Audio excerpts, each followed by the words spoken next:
her boundless compassion for humanity, Supreme Master Ching Hai tirelessly traveled to many corners of the world to share the message of love and eternal liberation through God's gift to humankind, the Kuan Yin method of meditation. After 30 years of sharing her knowledge on how to live a balanced life while pursuing a spiritual path, she continues to dedicate her time and effort to uplift and enhance the life of all beings.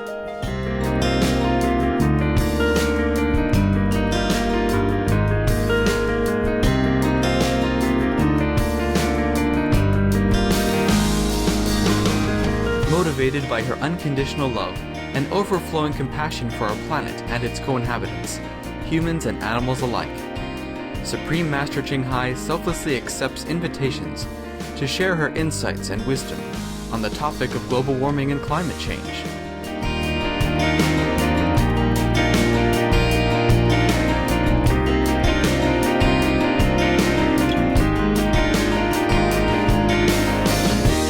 Despite her busy schedule, Supreme Master Ching Hai also sets aside time to hold retreats and international gatherings with our association members to inspire and motivate, address any concerns for daily life, and answer questions on spiritual practice.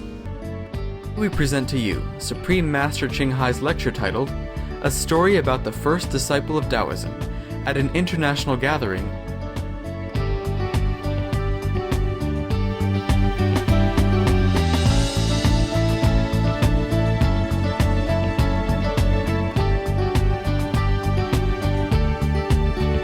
Supreme Master Ching Hai's lectures are not a complete meditation instruction. Please do not try alone. For free of charge guidance, please visit www.godsdirectcontact.org or contact any of our centers near you.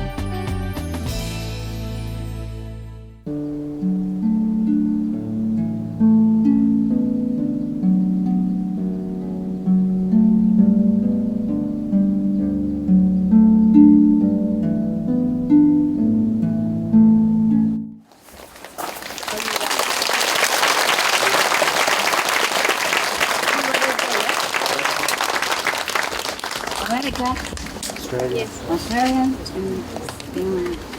Wait till last minute, huh? You're so beautiful, Mata. How's everybody?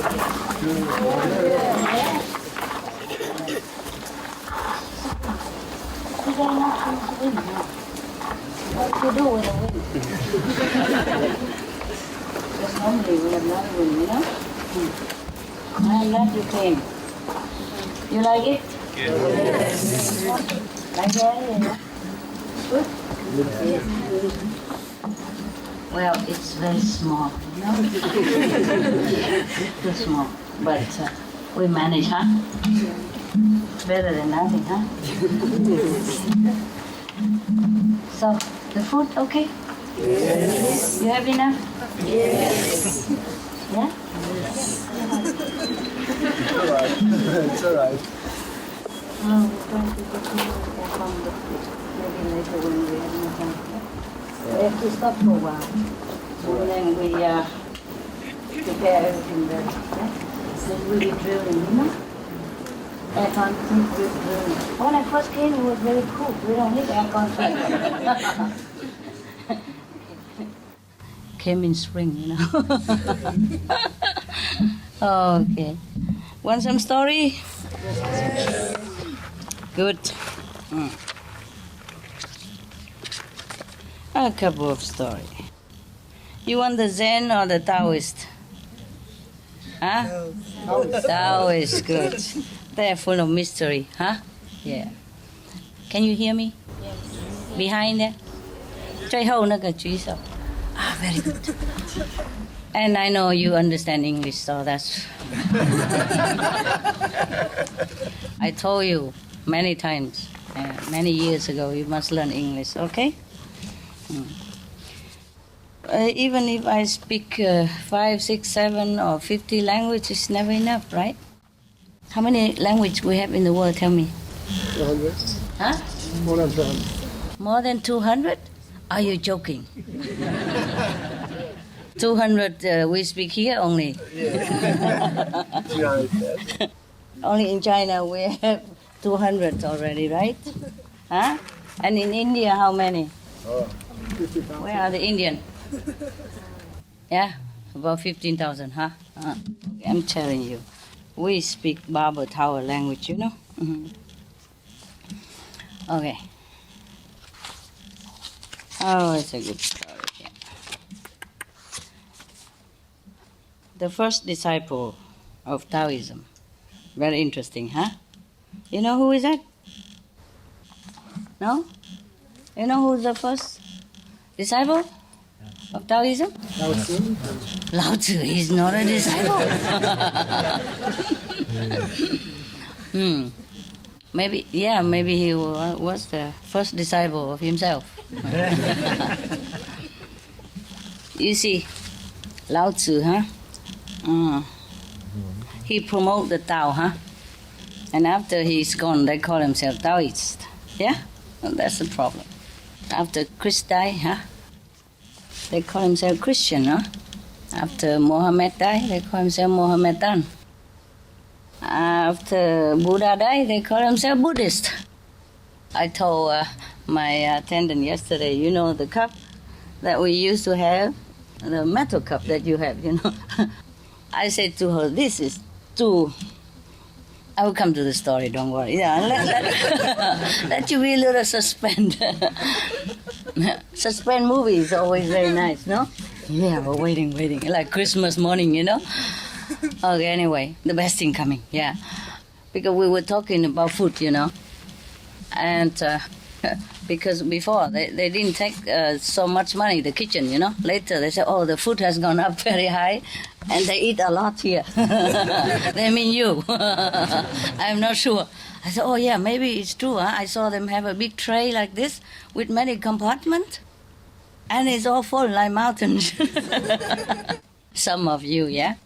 And then she said, yeah, they don't have the metal cup anymore, you know, the non-rusty cup? Stainless steel cup. I said, oh, they don't?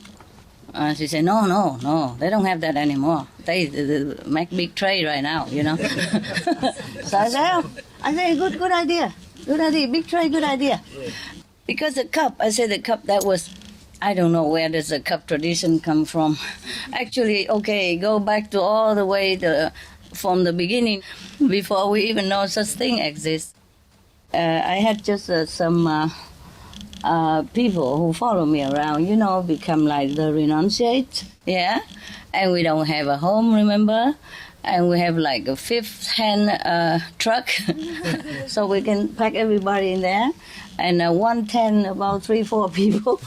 And the tent was very small, smaller than now, because we didn't have enough money to buy a bigger one. So some tall guy is sticking the toe out, you know.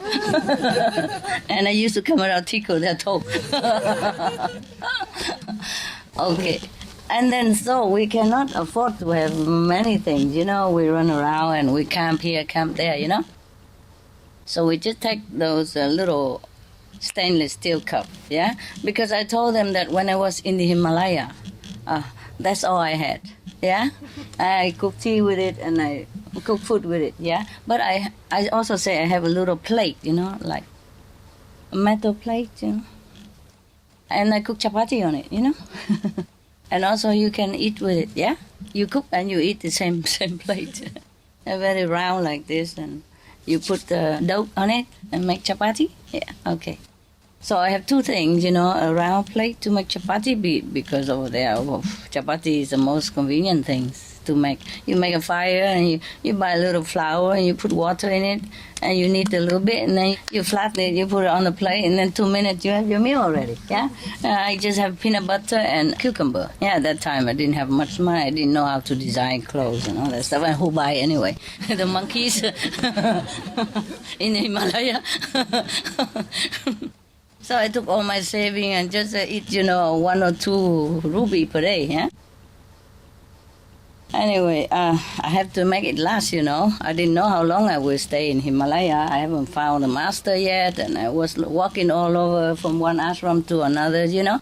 from one place to another, and it's very heavy to carry so many things. I told you already, I have only 2 pair of clothes, like a pyjama, like Punjab, yeah, like tunic, the long shirt to cover your knees, and trousers, yeah, and a pullover. But I never had a chance to use a pullover because I walk all the time and it's sweating. When you walk, you're very hot, yeah. Even in the top of the Himalaya, I walked. Gango trees and all that, I don't wear any. No chance, too hot. Yeah, I don't go there in winter, I have to tell you that. Summer, yeah. Summer, but still, all the mountain is still covered with snow. And the road you go in or the truck going are in between the mountains of snow. They cut the snow and the wall of snow is as high as the roof there. You see what I mean? Both sides are high like that, of hard snow. And the army, they cut it through so the pilgrims can go. In summer only, yeah? In winter, no access to the Himalaya. People stay there or they go down before that. Why do we go there? Oh, God. What was it before? Chapati. He loved food. What was it before, honey? How hard we... Cup. Oh, okay. That's right. Huh? The tray, okay. No, you food again. You love the food here, don't you? Okay. Did you eat already, yeah? Yes. I didn't take up your eating time, no? I thought it's a nice time. We go chat. We don't do that. We go chat in the garden. We don't do such stuff here, no. Okay, anyway. So I cannot carry too much, except these 2 pair of Punjab, they call it, but very thin cotton. And, that's it. And then, of course, undershirt, huh? Unless I go. 2 pair, 1 wash, one wear. But sometimes I have to wear it wet because I don't have time to dry, It's very damp in Himalaya. And when it rained, then I got wet. And when I wash it, you don't have dry machine up there, do you? I don't remember, no? I should have carried one. Okay. So it won't dry so quick. Next day we have to go. It won't dry so quick, so it's still wet. No wonder the yogis up there, they have to learn 2 more heat, They generate the heat from their solar plexus, from the stomach, to dry their sheet, their clothes. I don't know how big the sheet is, I could have tried with my handkerchief or some paper tissue, damp tissue. I didn't try it. I didn't have time to. So I wear damp clothes and damp. And then after you walk a while, the wind blow it and the sun dry it. Even it's a Himalaya sun, but it could be warm also. You see, after you walk, yeah, the air will dry by itself. Only 2 pair of clothes. How can it get dry so quick? Especially it rains a lot of time up there, even in summer, And it's not very dry climate up there, eh? It's not like here, huh? Okay, it's kind of wet because the snow, yeah, melted, like evaporate in the air, yeah, and the Ganges River evaporate also in summer a little bit, and then it's all damp all the time. But it's a beautiful place. My God, so clean air. The sky is so blue, and the air is so clean. Yeah. I'm sure if you stay there long, you don't even need to eat. I eat very little up there. Hardly feel any hungry. Sometimes, yeah, but hardly, yeah. So I cannot carry a lot, so I carry this little cup, smaller than what you have, and a little plate. That's all I can carry because I carry a lot before, like everybody else, we were a woman, we need that, we need this. I might need that, who knows, we might need that, and just in case, and, well, it won't harm, Well, I can always throw it later. Carry a lot. Sorry. Yeah? What? Better safe than sorry. Better safe than sorry. And squeeze everything possible inside the small luggage until it, swollen up. And there's no more air inside anymore. And then I carry it, on my backpack. And another handbag here, yeah. And some pocket around there. When I first came, I have ordinary clothes, with a lot of pockets. And a sleeping bag also. And a stick so that I can walk with it, climbing mountain and, river and all that. But as I go higher, heavy. Okay, maybe I have to see what is the priority of all these 100 things that I have. Okay. I'm sorry to leave, but we have to. I sell it. In India, you can sell everything. I told you already, huh? Every little thing from foreigner. Because, you can sell something. I didn't sell expensive, but at least I have some back, I didn't know I could sell it. Yeah. Until I give it to somebody and he gave me back the money. I said, huh?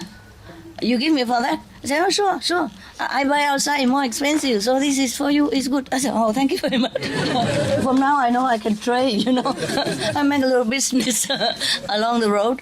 I sell in the umbrella, yeah. Another pair of walking shoes. And then the mirror, what do I need a mirror in the Himalaya? I'm telling you. And then the comb, oh no need the comb, I just tie an onion knot of here every day for convenient. Okay, and then what else? Oh, all kind of stuff. I can't remember. Even the flashlight and a jacket, a thin jacket.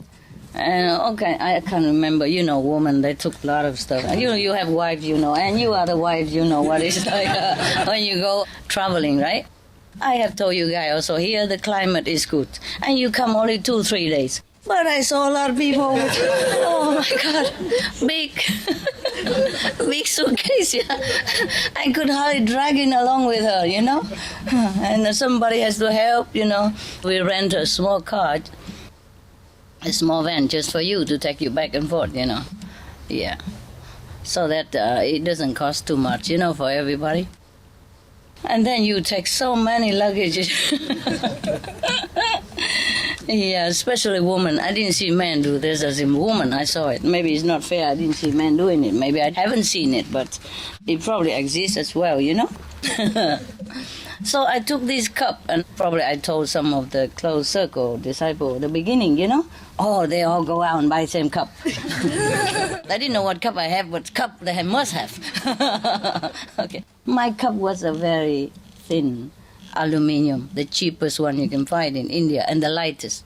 Because the stainless steel is heavy too. Yeah. It's not much. You can say, why, it's just a little cup. But when it's a little cup and a little plate and a little spoon, and a little, what else, fork, whatever, knife, and it's very heavy.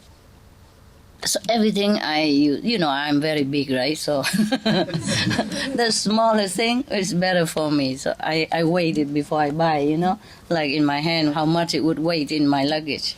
Yeah. So I can only afford that, yeah? One to get the water, yeah? And one to cook chapati. Yeah. In the beginning, I cook chapati and water, everything in that little plate. But later I have a cup, look more decent.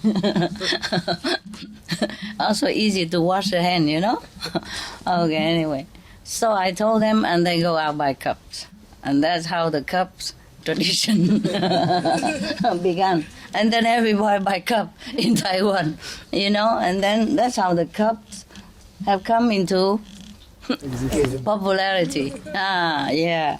So, and yesterday, I told one of my attendants, I said, oh, it's good that they don't use steel cups anymore.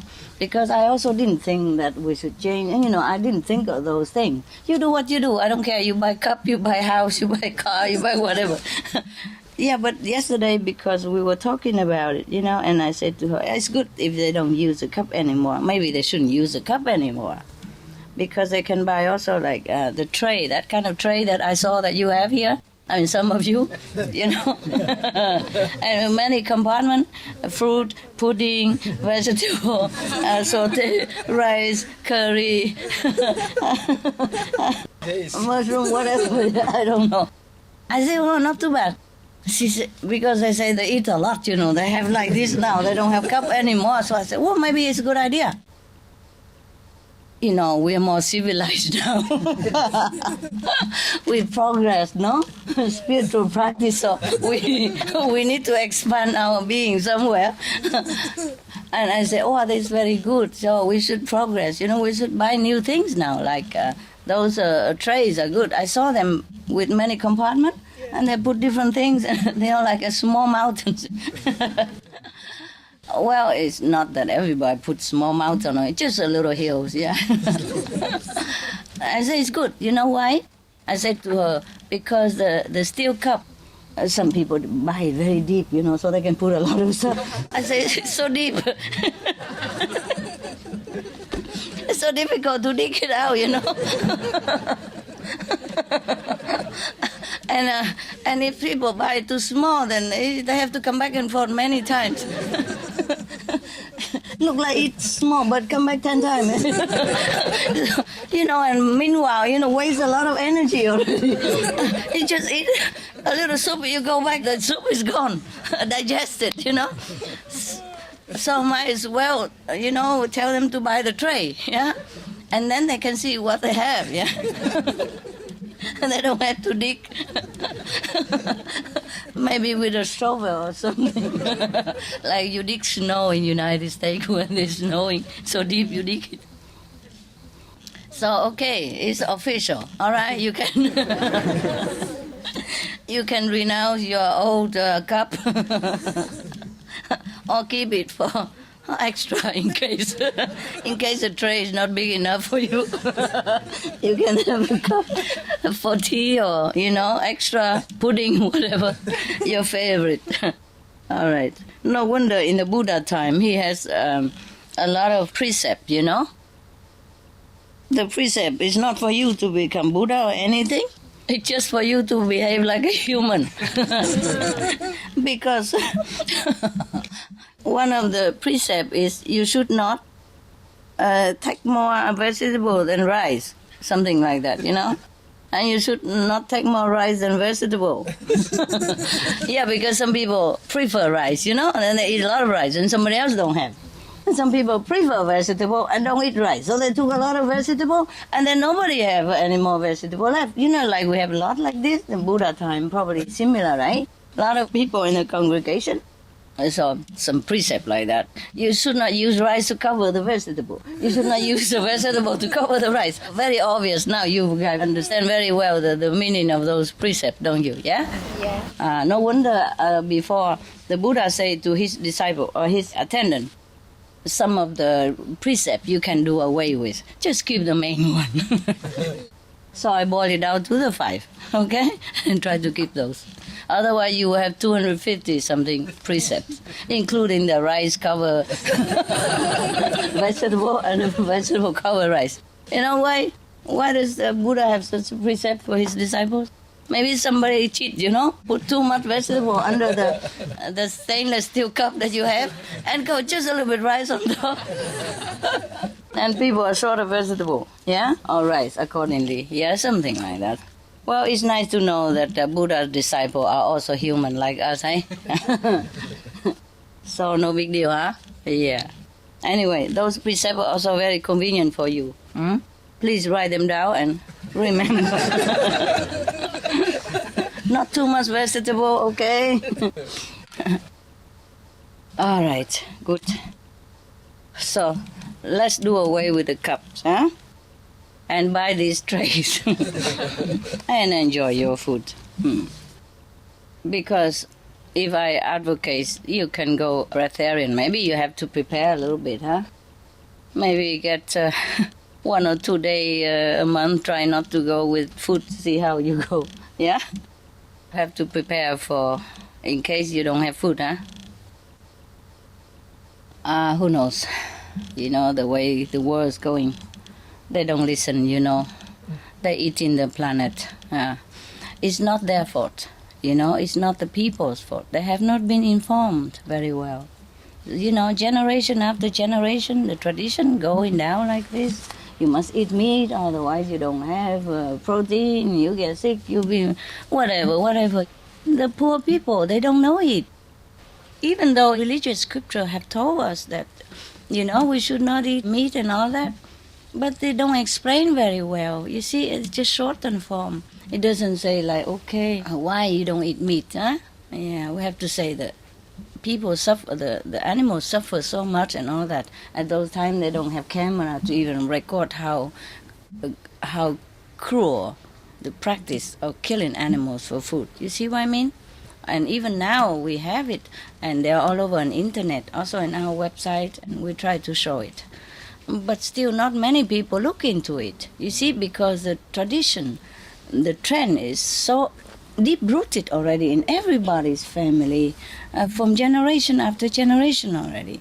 And even religious people, they don't look into the Bible to see the true meaning why we should not eat meat. You see what I mean? Just mention passing by, okay, you have to have compassion. You must not eat meat, and that's it.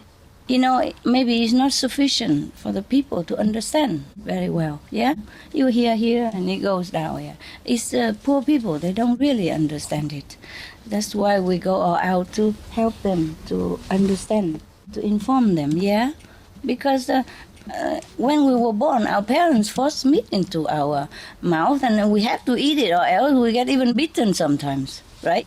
Sometimes children don't want to eat meat, and the parent force them. Because why? Because the parent has been informed that if you don't eat meat, you don't grow up. And they want their children grow up, you see, and strong and healthy. So this is from love that they do wrong things.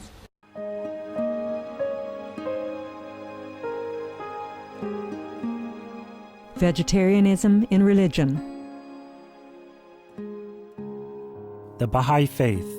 Regarding the eating of animal flesh and abstinence therefrom, know thou of a certainty that, in the beginning of creation, God determined the food of every living being, and to eat contrary to that determination is not approved. Selections from the Baha'i writings of some aspects of health and healing. Buddhism. All meats eaten by living beings are of their own relatives. Lankavatara Sutra. Also, after the birth of the baby, care must be exercised not to kill any animal in order to feed the mother with meaty delicacies, and not to assemble many relatives to drink liquor or to eat meat, because at the difficult time of birth there are innumerable evil demons, monsters, and goblins who want to consume the smelly blood. By ignorantly and adversely resorting to the killing of animals for consumption, they bring down curses upon themselves, which are detrimental to both the mother and the baby. Ksitigarbha Sutra. Be careful during the days immediately after someone's death, not killing or destroying, or creating evil karma by worshipping or offering sacrifice to demons and deities, because such killing and slaughtering committed, or such worship performed, or such sacrifice offered, would not have even an iota of force to benefit the dead, but would entwine even more sinful karma into previous karma, making it even deeper and more serious. Thus delay his rebirth to a good state. Karma means retribution. Ksitigarbha Sutra. Cao Dai. The most important thing is to stop killing, because animals also have souls and understand like humans. If we kill and eat them, then we owe them a blood debt. Teachings of the Saints. Christianity. Meats for the belly, and the belly for meats, but God shall destroy both it and them. Holy Bible.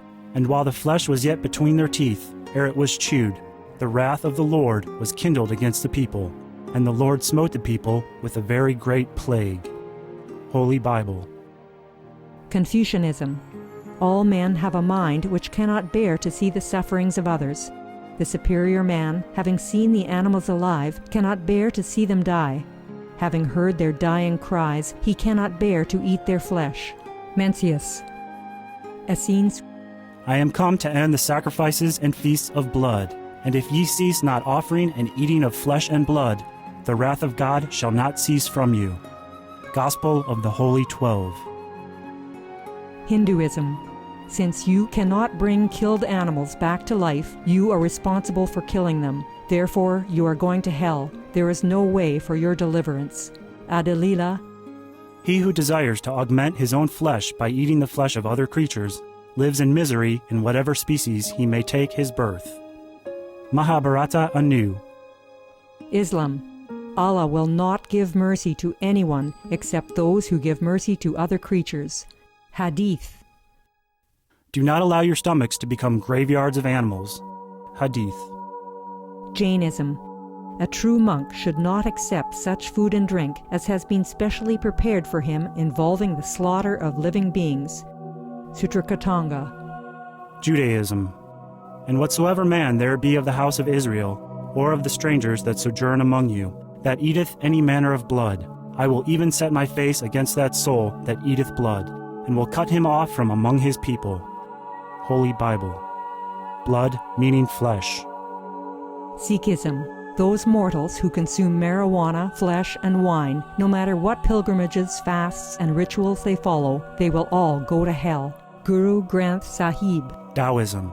Do not go into the mountain to catch birds and nets, nor to the water to poison fishes and minnows. Do not butcher the ox that plows your field.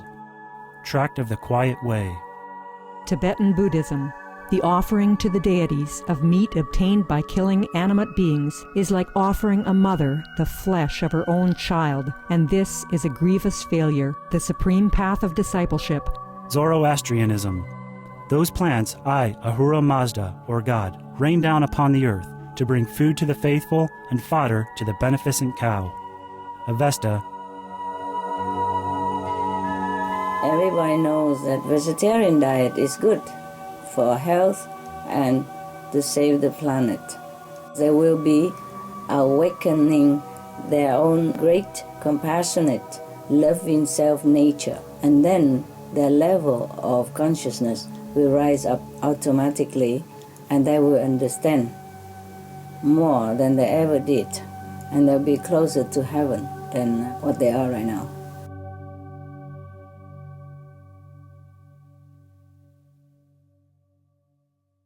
Same with my parents, yeah? They don't know I go in the bathroom and vomit many times. And then when they grow up, and then slowly the children also get used to with meat, and they continue that way. And they think the parents are right, so they beat their children up also later on. Eat that, finish that, piece of meat, or else you don't go out to play, or else you cannot watch television, or else you don't have internet time, or you can't go to movies. Yeah. So the people are very good. You see what I mean? People are so good. You can see a lot of good people in the world. Of course, there are bad people everywhere. Sometimes they're damaged, their brain damaged, or they've been brought up in a wrong company, yeah? Or their situation forced them to do something wrong. But inherently, all people are good because the souls are good. And they've just been cheated into this degrading situation, yeah, like everybody else. So that's why I love people, because they're so deprived of the real knowledge of everything, almost everything, except you can learn 2 and 2 make 4. Anything else is not taught in the school. And so how do people know? They were taught that they have to eat meat. Then they grow up believing the adults were right. And then you believe that, and you taught your children the same, and your children teach your children the same. So, and then because of that, this is the illusional king of karma, Maya. They want to cheat people into doing this. And then you're doomed, you finish. You are entangled in this killing and re-killing cycle. And that's how we cannot get out. You see how poor the people are. You see, they are innocent. They don't know anything. It's not their fault. And they look up to many religious leaders. They are also taught the same. Even many Buddhist people, Buddhist religious, leaders, they are not vegetarian. You know that yourself, in different traditions, right? Yes. So now it's our duty, I mean, if we love them, we have to help them now. We do as best as we can, eh? Even if we cannot save the world, we save the people who ever listen. Yeah? Yeah, as many as we can, no? Okay? Better than none? Yeah. But if many more people are vegetarian, of course we can save the world as well. Eh? Yeah. And that one vegetarian people will make another circle of another 5, 10 or more vegetarian. And that 5, 10 circle of vegetarian will go out and make more vegetarian people, and we'll be okay. It will become like a fashion then, become like a trend, and we'll be happy. Yeah, I'm still having hope. I'm still thinking positive. Are you feeling positive? Yeah, but just try to see if you can go without food for a while. Not here. Here you come, you enjoy, okay? If you want to try it, you can try at home, yeah? 1 or 2 days, see how it goes, in case, training a little bit, yeah? And if you have a little garden, plant vegetable for yourself, yeah? Plant the staple food, or some beans or some stuff. Plant your favorite food, yeah? And then in turn you harvest the seed and you can store it and plant it next year again. We lessen the shortage of food in the world by planting our own food. That's also fine. I told the Supreme Master Television to go and interview Helmut, you know, the guy in Austria, our disciple. It's been shown this week about organic farming. He did not even use fertilizer, and he used very little water. Like this, we save also water for the world, you see? You just know how. You cover them with like maybe straw or grass, you see what I mean? Yes. The one that you cut in your garden, you have to cut your grass and you save it.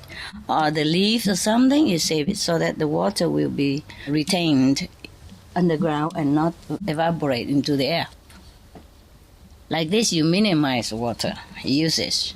And also you can plant vegetables. He said for a family of 4 person, 300 square meters of garden, good enough.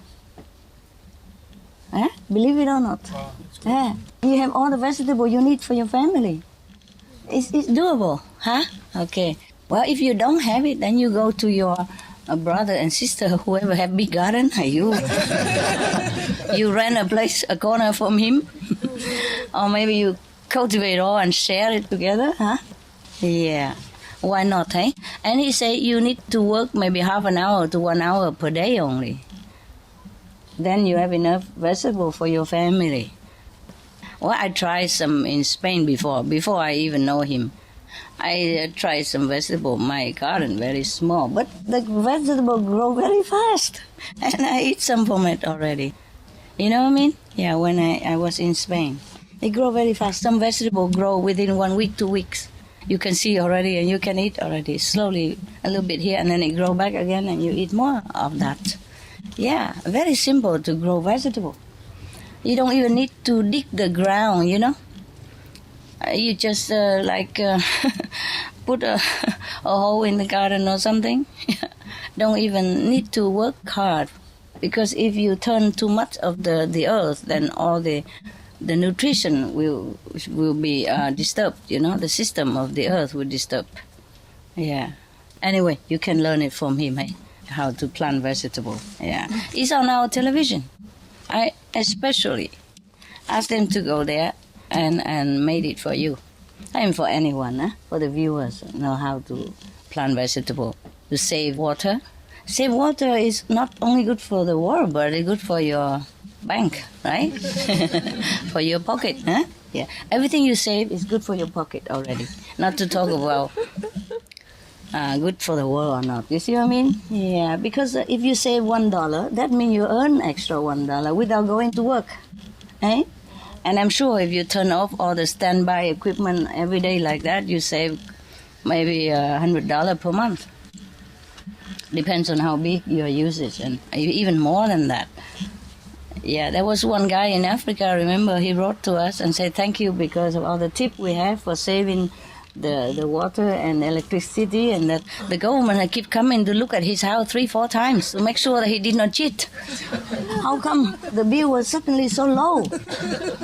They come many times. Remember somebody wrote the hotline, I think a few months ago, and he thanked the Supreme Master Television for all the tip, you know, that how to save electricity, how to save water, and then now he pay very little.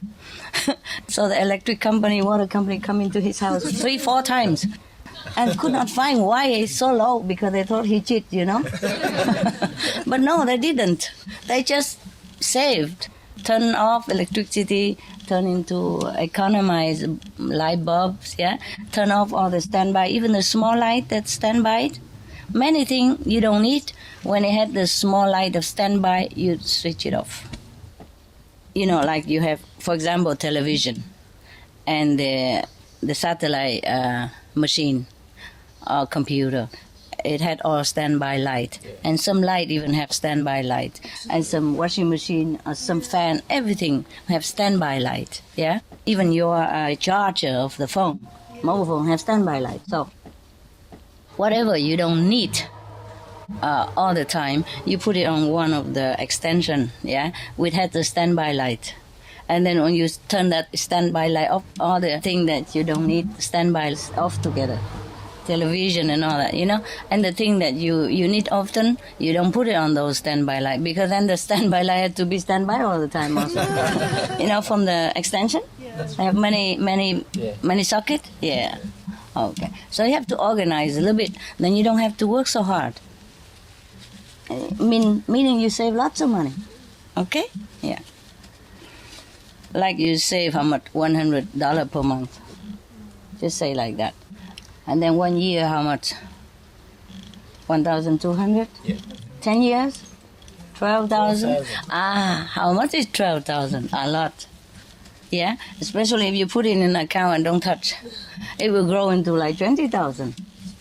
You put it over 10 years or something, and then you can go on holiday for many months. Come here and pay for the tray. For the container of the tray. All right. So it's official, eh? You can buy your tray now without feeling guilty. And heap things on it. Okay, good. Now we go to the first disciple of Taoism. Dharma. Huh? Dharma. Not Dharma, Taoism. The Tao. Okay. Taoism, from Lao Tzu, Chinese. This is a story about the first disciple of Taoism, first disciple of Lao Tzu. Yeah, Lao Tzu is not the founder, but the one that inspired Taoism. Now, the first disciple of Taoism. Yeah, there is a man called Wenshi. When he was born, there was a purple cloud that descended into his mother's room, and lotus flowers blossom in the garden.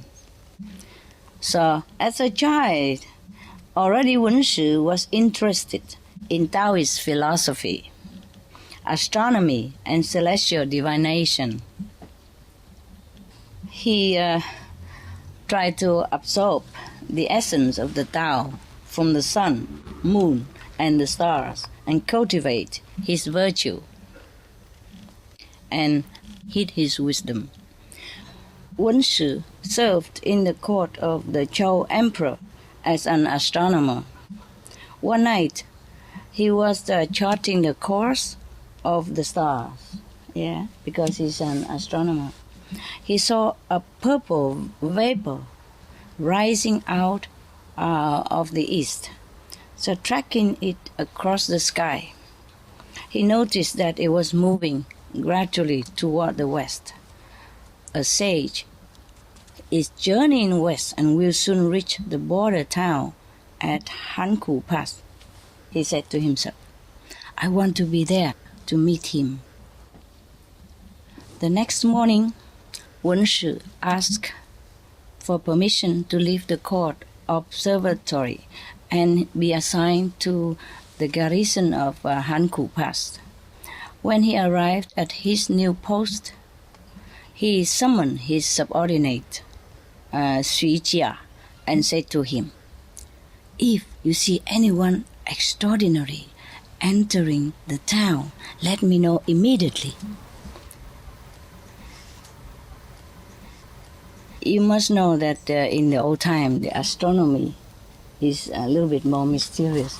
Yeah, and people believe in the power of celestial movement. Yeah, nowadays we observe with the telescope. Yeah, but in the old time, these people, they truly have to use their own wisdom eye to see it. Of course, they can observe the stars and the moon and the movement in the sky, but they also have to use different method to calculate, the event that the celestial body affect the physical planet. They need more talent and more virtue and more inner connection in order to know all these things, not just by observing the physical movement on the sky. That's why how come today is so hot? Are you hot? Are you okay? I guess I sit with all the light here. So you see, that's why he just saw a purple vapor rising from the east. yeah, and go across the sky. A vapor only, you know. It's not even a star or anything special. And he knows already that somebody special is coming from the east to go where even. Can you believe that? So, because from the childhood he already practiced virtue, remember before? Yes. And he very interested in reading the teaching of the sages, you know. At that time, they did not call it the Tao, but because now we have Taoism already, so they call it. He was interested in reading the teaching of the Tao. But maybe at that time they call it whatever, the Dharma, the teaching, the truth, the Buddhist, or yeah? Okay. Because Tao means the path, the way to heaven, yeah? So everything you can call the Tao, even Buddhist teaching, any sage, saintly teaching, you can call it the Tao, eh? Therefore, this guy, he doesn't just have a telescope, eh? And in the old time, we don't have telescope. We just had it recently. So in the old time, the astronomers are someone extraordinary. Yes, someone who knows the stars, not even by looking at it. Yes, someone who knows the movement of invisible force without even seeing it. Yeah, someone who knows the event that will happen long before it happened. Yeah, it's a combination of astronomy and astrology, and also inner wisdom, to some extent. Yes, even though he had not met Lao Tzu at that time, he already possessed some quality of the inner connection. In every country, there are people who have not maybe practiced Guanyin method, no, but they have already some quality, some talent, some leftover from last life that they have practiced, or something they have learned from other teacher. Yeah, how to predict the future, how to foresee the event, and how to prevent some little misfortune, etc., by correcting feng shui and all that. Yeah. Okay. So he was one of them. So he was so good because he was so virtuous. That's why he was very excellent in it. That's why the king appointed him as a royal astronomer, and not just any astronomer, of the king, you see, in the royal court. So, and even then, so much desires for the Tao in his heart that he even forsake this prestigious position and go away to some smaller area in a border town to guard one of the border posts in order to meet this extraordinary teacher that he foreseen with his extraordinary astrological talent. So off he went. And he even told his subordinate, if anybody looks special, look extraordinary, please let me know at once. This is also a risk, you know. How can you even see anybody extraordinary? Yeah? He probably looked like everybody else. Yeah? But maybe it is possible. Because let's face it, even if Wenshi would know who is who, but he cannot stand in front of the front door 24 hours a day and looking for that extraordinary person. So maybe his subordinate is one of his so-called colleagues, you know? He is also well-versed in the astronomy and astrology field. Yes. So he told his subordinate, if anybody special, extraordinary looking, please let me know. Right. Otherwise, he cannot trust just anybody, you know, who doesn't know anything about anybody. Then how can he ever meet any sage or any special person? So this subordinate must be a trusted one, the one that works with him all the time in astrology and astronomy, maybe one of his close disciples, who can also see maybe aura. Extraordinary person, how you see an extraordinary person? Unless you are trained in the art of seeing the aura of people, or maybe you are gifted with it. Some people, you're gifted with it from the previous practice of the all the lifetime, so they can see people aura, and they can know that, okay, this person have bright aura, she's a good one. Yeah, that person look like coffee color. Cannot do business with this person. Yeah, and he look like charcoal color. Okay, forget it altogether. When I went to just an hotel, there's one. They call it voituria. the valet parking person. Yep. When you go in, you give him the key and he park your car, and when you come back, he bring your car to you. A valet. Yep. Yes. Even one of them saw my aura. And he said, many thousand, 100,000 passed by, and you see one like that. He told me like that. So how would he miss? I said, how do you know I'm different? So he said, oh, no, this is very different. You don't see this. You don't see this often, And he was even kneeling in front of me, in front of the whole hotel. It was a big hotel, an international hotel. I was embarrassed. I said, get up, quick. He's so tall, very tall, so he don't want to talk to me from up the cloud. He kneeled down so that face to face to me. So funny, yeah, and I told you, sometimes police, they know that, and sometimes the police use some special person who can read the aura, and then you know whether the person is a good or not. Because sometimes they worry, they accuse the wrong person, even though all the evidence point out that that person is a criminal. But sometimes it's not like that.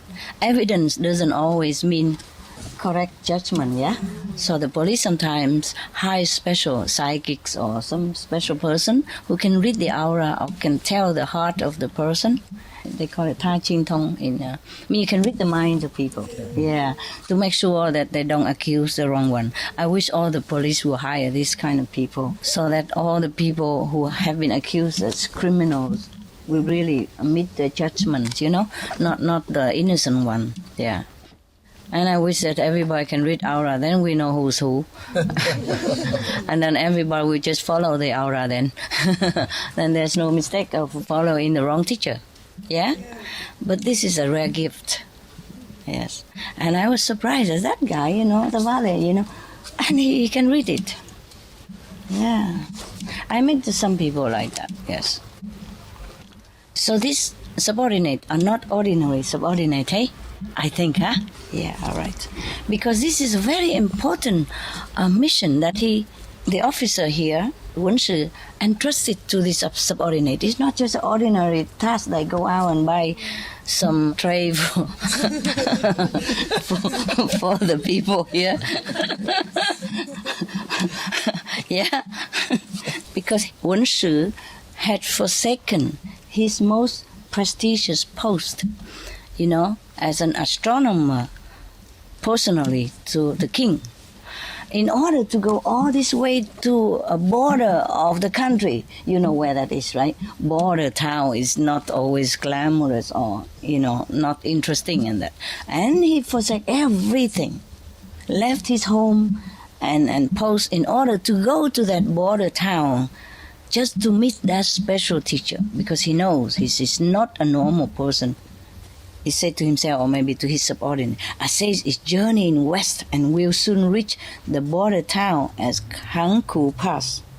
So I want to be there to meet him, you see? So that to him is very important. He knows this is one in a lifetime saint. It's not an ordinary person that he want to go there and just chachi-chichi, And so if he entrusted his subordinate to look and wait for that person, then this subordinate is not an ordinary one, hey? Because it's so important mission, Yes, of course, being an officer in this border town post, he's also busy, He cannot always stand in there or watching all the time or even looking in the sky to see the vapor or the star movement.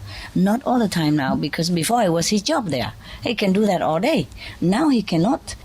And especially newly appointed, you see, he has a lot of things, a lot of office papers to look at, and the people to get used to, yeah, and new employees to work with, and I have to talk to the people in the town and all that, and many things he has to do. especially office work. So he cannot just always sit there and observe the movement, the stars, or seeing when the sage is coming or what. You see, this is a problem also with many of us, even though maybe we can have this ability. But you see, if you're busy, you cannot catch it. Even the small things, I'm just telling you an example. The small thing, like today, the water cut, yeah, for many hours. Yes, I knew that already last night, but what am I to do? Yeah? You know what I mean? Then I'm busy with other things and I forgot it already. I thought, oh, never mind, whatever. Yeah.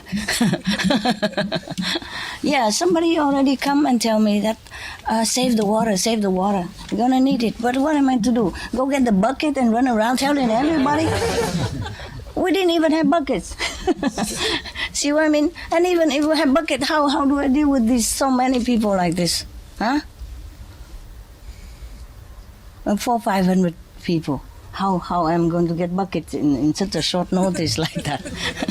For example, you know, luckily you were meditating. It's good that you meditate. At that time. Less problem. So less problem. Otherwise, everybody just go in and out of the toilet, then we'll be in big trouble. You don't even know what happened when you come out of meditation. Everything, the water come back again. Yes. Anyway, we're okay. Okay. It's good.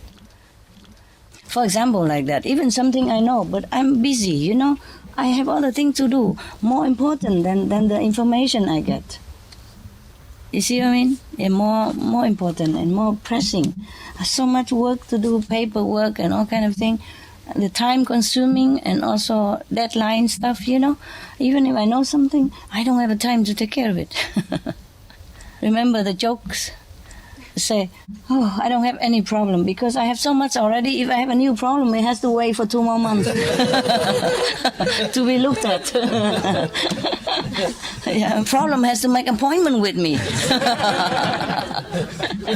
and I look at my schedule whether I have time to see you the problem or not. And not like, okay, you can make appointment with me, no. Because sometimes important people really want to see me, but I can't make time for them. I can't make time. I really can't. So much work to do, you know. It's good to have work to do. It's better than spending time doing nothing, idling around, you know, and the mind will not be good. Yeah? Rusty also. It's just it's truly too busy, then you cannot do much thing that you want to do also, and sometimes you know something but you cannot take care of it. Yeah.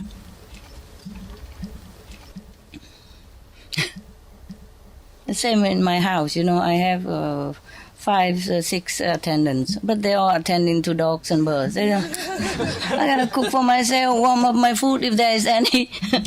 Every time I ask for somebody, oh, he's with the dogs. Ask somebody else, he went out buy food for the dogs.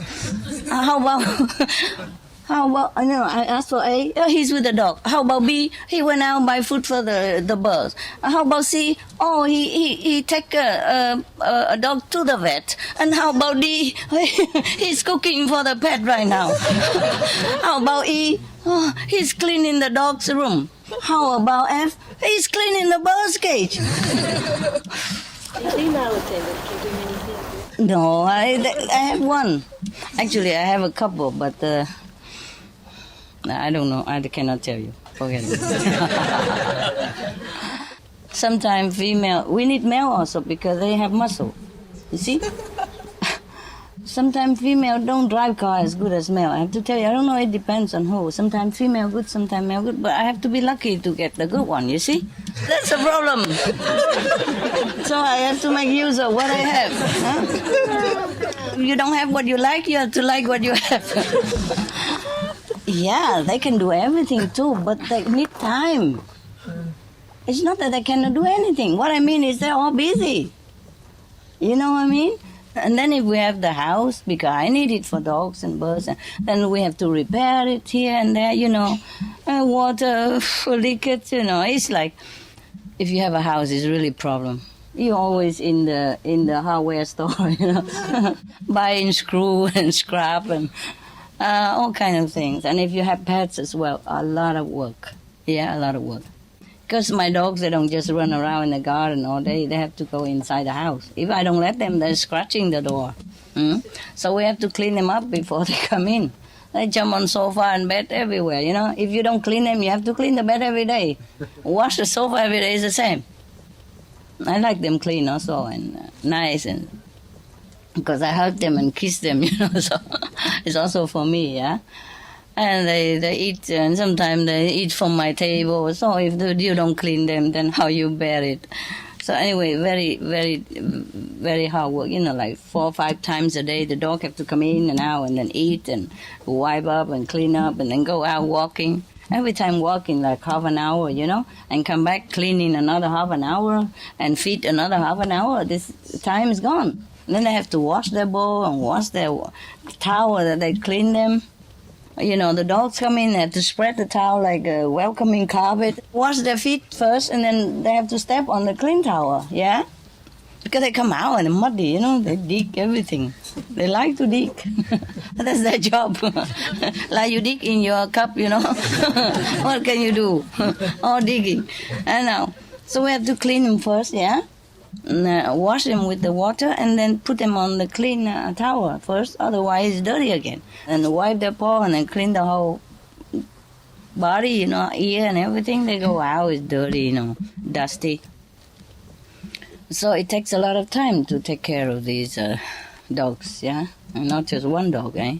And my attendant, they're very loving. They clean the dogs for hours. They love to clean them. They clean so carefully and so long. You know, I say, yeah, quickly, make it simple, man. I need you. But they are taking their time, you know. They enjoy the dog so much. They're taking their time and pet a little bit and then clean a little and then caress a little. And the dog licking them and they kissing the dog. Oh, my God.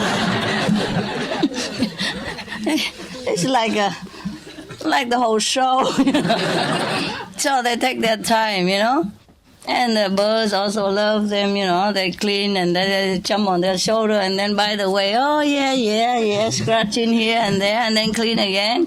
And then the bird kiss and then they scratch and kiss and scratch. Oh, that takes so long. They're not just cleaning. They're enjoying each other.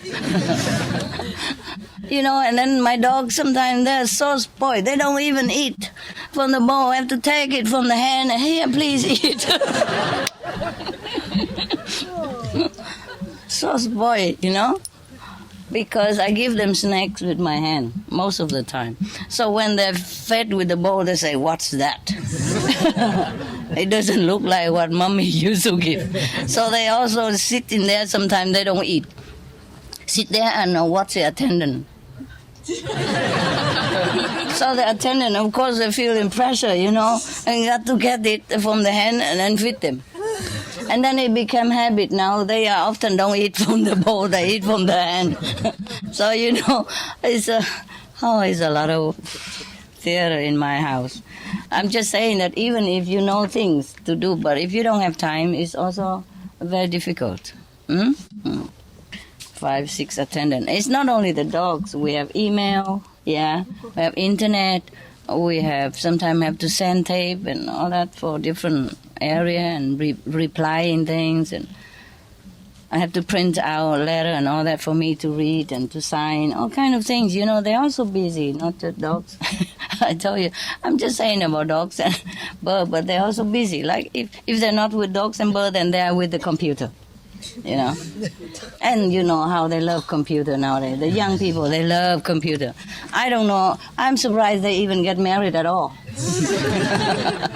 They even fall in love at all because they love computer so much.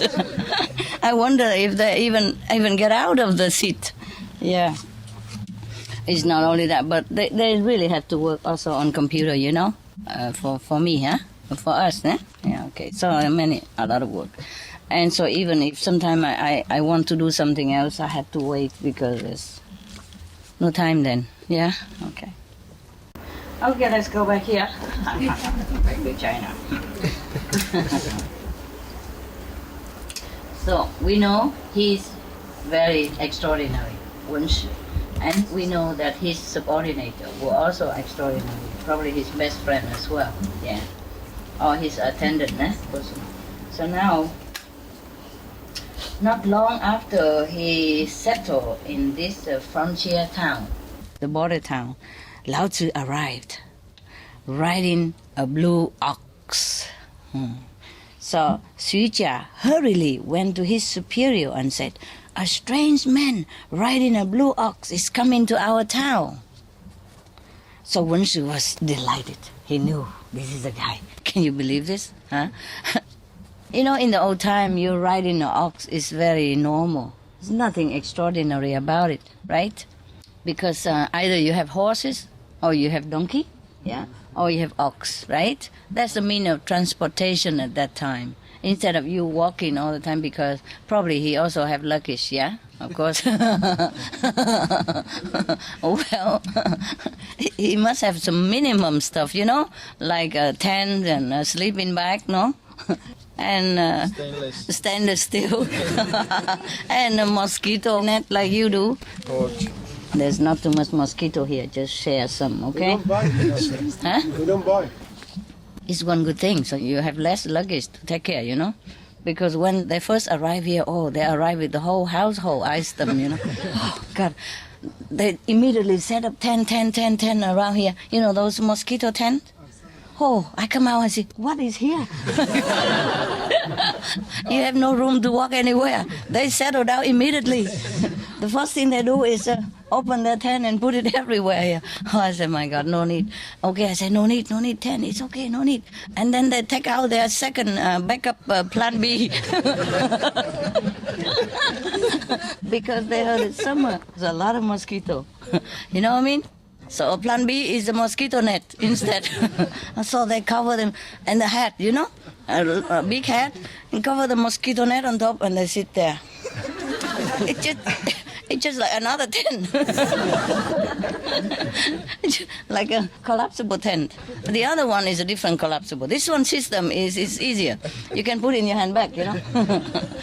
So they have plan A, plan B, everything ready.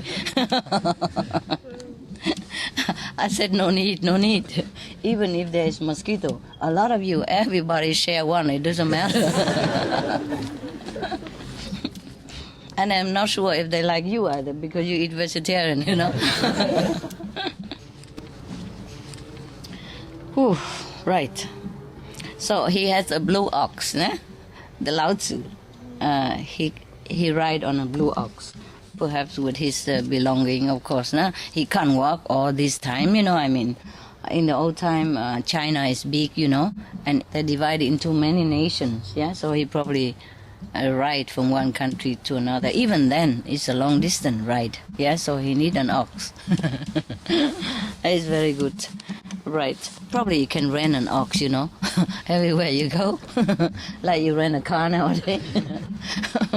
But I guess this belonged to him because it's blue ox. I've never seen one. Never. No, it's a kind of bluish tint, you know. In China, in Vietnam, we have this. It's not completely black. It has a very bluish kind of coat, you know, and their skin. And yeah. So I say a blue ox coming. Oh, probably he painted it. Why not? Huh? To make the story interesting, yes. Yeah, also that nobody steal it from him because it's a blue ox and he knows it's from him. Yeah. You know, in China, they have a special dye, you know. It's indigo, huh? Kind of, and you can never wash it off. So perhaps he just bathed his ox with it once so that it will stay like that forever, and nobody would ever steal it from him. Okay, he can't wash it off.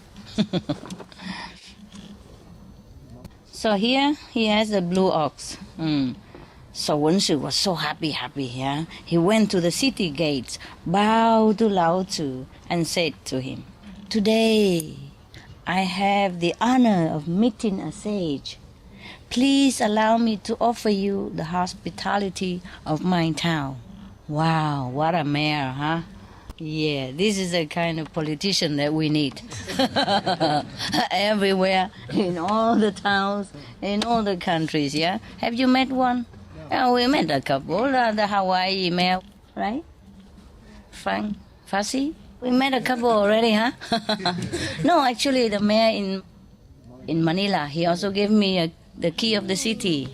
Yeah, I did not give anything, donation, nothing at that time, nothing. He just gave me the key like that. And welcome to Manila. And there's a mayor from Arizona also gave me the key. A couple more, I forgot. Yes, and some mayor give me honorary citizen, San Francisco, and Arizona also honorary citizen, and the key of the city. And the eight governor states in America also give me. You saw only 6, but they give some more later on, without ceremony. Yeah. So actually, I'm an American honorary citizen, manifold, tenfold. Say tenfold. Okay. Yes, about that fold. You have some good one, eh? Perhaps they can see it, but they don't want to tell people. You see, because some people, when they have this kind of ability, they don't boast about it. What for? Nobody believes you anyway. Very rarely people see the way they see. So if they tell everybody else, they would think, oh, no, this mayor, he's kaput here in the head, and maybe he will lose his job, People nowadays is not too bad already, but in the medieval time, you could even get a nail on the cross and burn even if you know something other people don't know, right? There's a witch hunt in those times, and they just burn you on a stake. And nowadays, it's not that bad, but still you have to be careful whom you told, because they will think you are a witch, yeah? And you might do harm to them. In fact, you don't do nothing. It's like that. See, that's how Jesus was killed, you see? A nail on the cross. That's how Buddha has been assassination attempted on him, and many masters die, Very agonizingly. They called Muhammad Majnoon. It means crazy. What? Prophet Muhammad, they called him Majnoon. It means crazy. Yeah, they call him crazy, Prophet Muhammad. But what did he do? He just teach people good things. Nothing bad come out of that prophet. Peace be upon him. Yeah. This is a very nice greeting. The Muslim, when they see each other, they say, peace be upon you. Because at that time they did not have peace. So it's very good that they invent this greeting, just to have a good wish, yeah? Where people were warring against the Prophet and his disciples. Oh, terrible time they had, terrible time. Not just Prophet Muhammad. All the gurus, many gurus of the Sikhs has been harassed, have been persecuted, and Jesus and many other masters, have been burned alive or flayed alive or executed, all kinds of things. Terrible, yeah? Just because sooner or later some disciple would come to them. Just like this, look, Lao Tzu, he didn't even arrive yet. You see this? The poor guy. The poor guy know nothing about a waiting disciple. He didn't even have one. He ride his own ox. He mind his own business. He just go in there, yeah? Because he has to pass there to go somewhere else. You see what I mean? He wanted to go out in the retreat by himself. That's what. So he has to pass the border to go out. That's how he got this, you see? Not that Lao Tzu has some flyer, movie, or send an email, or have a Supreme Master television announcement, nothing. Huh? He has just a poor ox, and how slow the ox can be, and the news already came. I told you, yeah? But this is a true story like that. It's the same with me. I was hiding myself in the back room of a temple. Nobody even go there because they're afraid of ghosts. Because that's where they put the dead people's ash, It's like a cemetery. But you don't have a tomb. They burn the body, they cremated the body, and they put it in an urn like small like this, and they put 1, 2, 3, 4. It saves the space, And it's like a cemetery, and they will offer money to the temple. For that, the temple can sustain themselves, and the people don't need to bury the dead. And also they think that in the temple they hear the sutra reciting every day, and the souls will be liberated. So just like in Catholicism also, many churches, backyard, front yard, full of tomb, yeah? You know, right? Yeah. Okay. the same. So I stay in one of those, a small temple room full of ashes. Nobody dare go there anyway, so nobody even know. Nobody even know. And then one day, some people come knocking at my door and say, the inner dream want to tell them to come here and find me. They know everything, my name, where I stay, and what I teach and everything. And tell them they come to learn, Kuan Yin method. At that time, I didn't have a name for Kuan Yin method. And they just say the Kuan Yin Bodhisattva, tell them go there and learn. So that's how it happened, And then, I left Taiwan, then I went to New York. I stayed in another temple. And come another group again. I say similar stuff. And can tell the detail of my daily life. So that to make sure that I believe what they told me. They told me like the detail, only I know.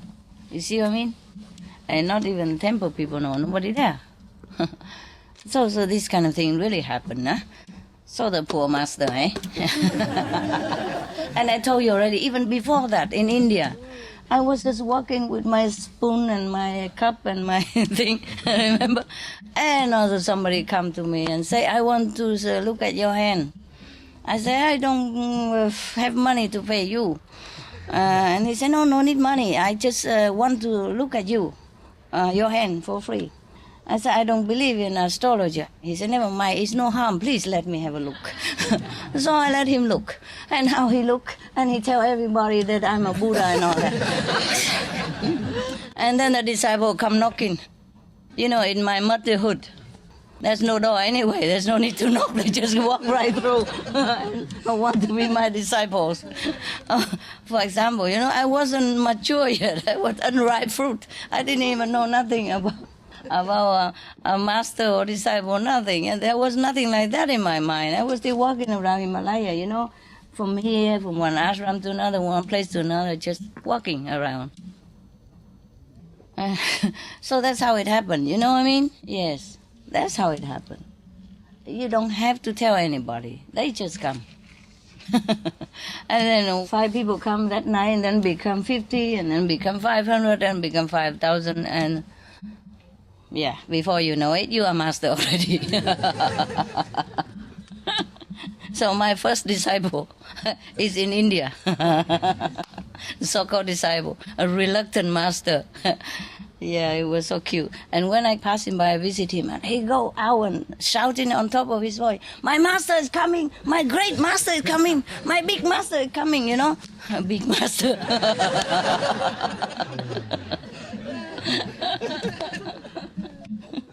Yeah. Something like that, and everybody listen, and then they all come also, and then I have to talk to them, you know what I mean? And then you have more disciples.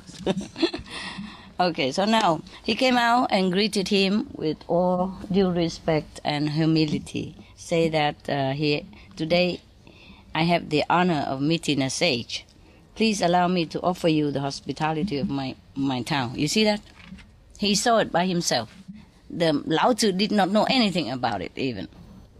And nobody even told him, because at that time Lao Tzu was not famous, nothing yet, you see?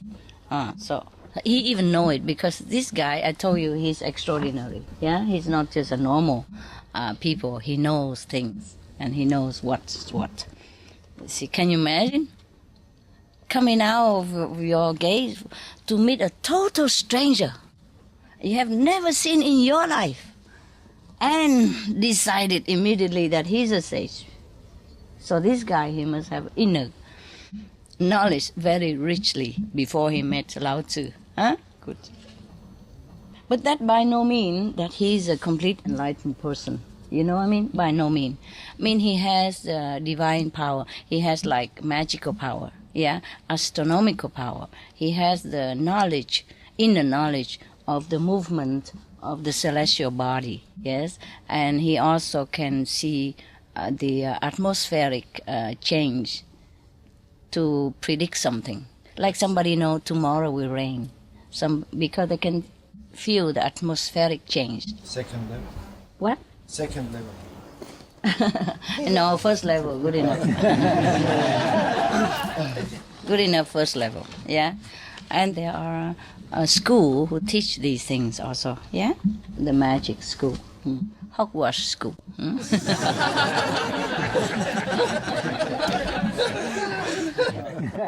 What a very suitable name, huh? Hogwarts. All right. Hogwarts School, eh? Have you been there?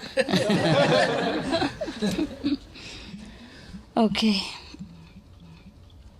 So this man, he's really, truly deep in his knowledge of astral magic, yeah? So at least he was there. You see what I mean? And so not many people can know like this. No, yeah. Not many people can predict the wind, the storm, the change of weather pattern, or the coming of some great person like this. My God, this is really, must be extraordinary. Can you imagine? He was in the capital town, in the palace, and he can just see a little purple atmospheric pattern, and then he knows there's a great man's coming.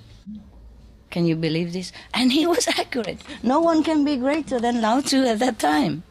Could be equal maybe, but no one can be greater than him. He was the master of the 5th level. If you read the Tao Te Ching, you know he is, right?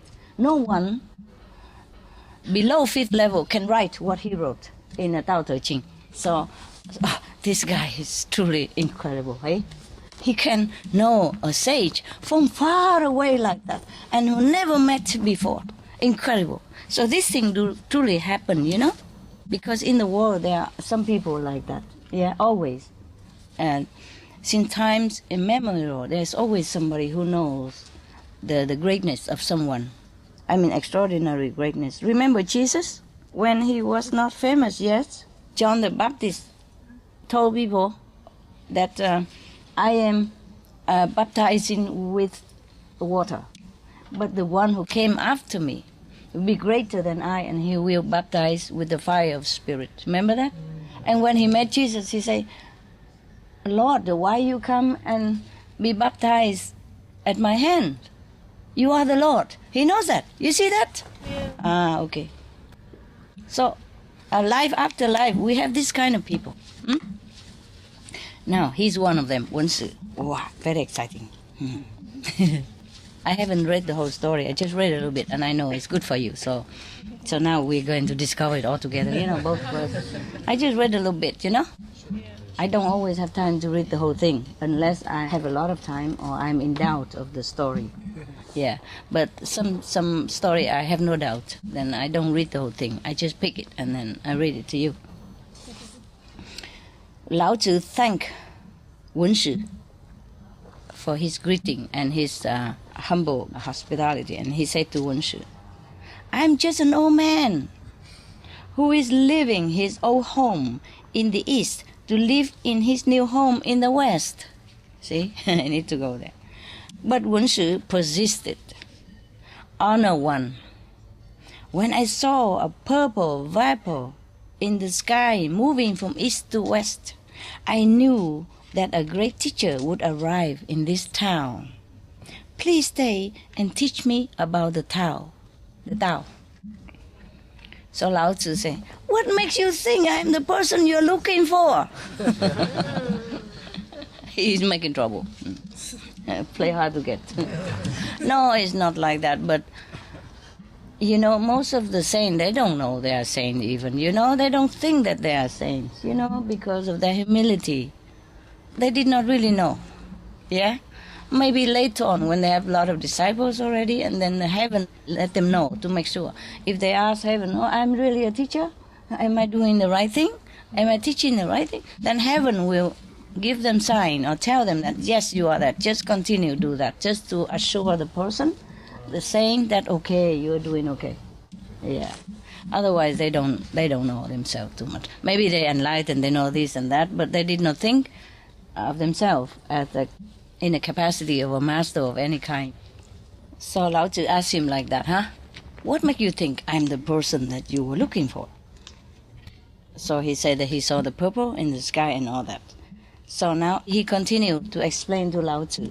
After some calculations, I deduced that it would arrive here this month. Wow, oh my God. He even knows the time of arrival of a master. Wow. Last night, I also saw dragons and serpents hovering over Hankou Pass. So all these signs tell me that the great sage will arrive today. Whew. Wow. This guy who is really professional in his job, eh? No wonder the king revere him and ask him to be his personal astronomer and astrologer, because the king in the old time, they don't have television to see if it's raining tomorrow or what kind of temperature we have here, you know what I mean? And so they have to have a personal astrologer, astronomer, yeah, and feng shui master, etc., etc., yeah. So to protect their kingdom, you see, protect their throne, and to know what is the best thing to do and what day. So this guy is really excellent as his job. And even if the king sometime he interested in this subject and he also knows one or two, but he also need confirmation with others of his subordinate astronomers in order to make sure that number one, number two, the king is too busy to keep looking, gazing at the star every day, you know. You know what I mean? Yeah, the king has other job to do. So of course he relies on these astrologers and astronomer to help him, of course, né? Yeah, because sometimes even if you know the art of astronomy and astrology, you need time to calculate and to catch the sign and to interpret it and to do something about it. You see what I mean? It's like I told you yesterday, I know about the water, but what am I to do? Huh? I have a lot of work to do and I have other things to do. I cannot worry about the buckets. Because I know there are other people who will worry about that anyway, yeah? Okay. Besides, even if I know about that, if I know about water shortage, I say, oh, it cannot be possible. The mind will tell me, no, not possible. We have a lot of water. Here is a residential, prestigious residential area. Nothing like that could happen. See what I mean? Go back to do what you do. Go sleep, go meditate, go drink tea, whatever. Yeah. Besides, when I know that it's so late already, you know, like, I don't know, when I left you here about 2 o'clock already, 3 o'clock, and I go home, take care of some paperwork, and then, you know, take care of myself, take a bath or something, and do some other thing, watch a little bit of late news, see if anything. I have to be together with the world, you know. And then it's about 5, 6 o'clock already, yeah? Everybody's sleeping, you know. I know you're snoring, and I can hear it all over from my room. So never mind, you know. I just say, okay, everybody else have to take care of it. It's not my job to take care of buckets, nah? Of water, nah? Okay, right. So this guy is incredible, eh? He even calculate all that, and he knows the sage will arrive today. Yeah. In our association, there are also some people like that. They can know that thing. Yeah. If they have to do it, they can do it. Just mostly they don't do much anymore because they meditate. You know, there's this thing, okay, nowadays we don't need so much, yeah? Yeah. It's fun to know something, but it's not necessary anymore. If you want to know if rain or not, just look on television. If you know tomorrow hot, how many degrees, they even calculate it all for you already, 32 degrees. Yeah. Wind, a shower or not, okay? Are we too loud or not? It's only 9 o'clock, we're okay. Wonderful. Whew. I'm only 1/3 of the story, my goodness. It's like a soap opera, continue tomorrow.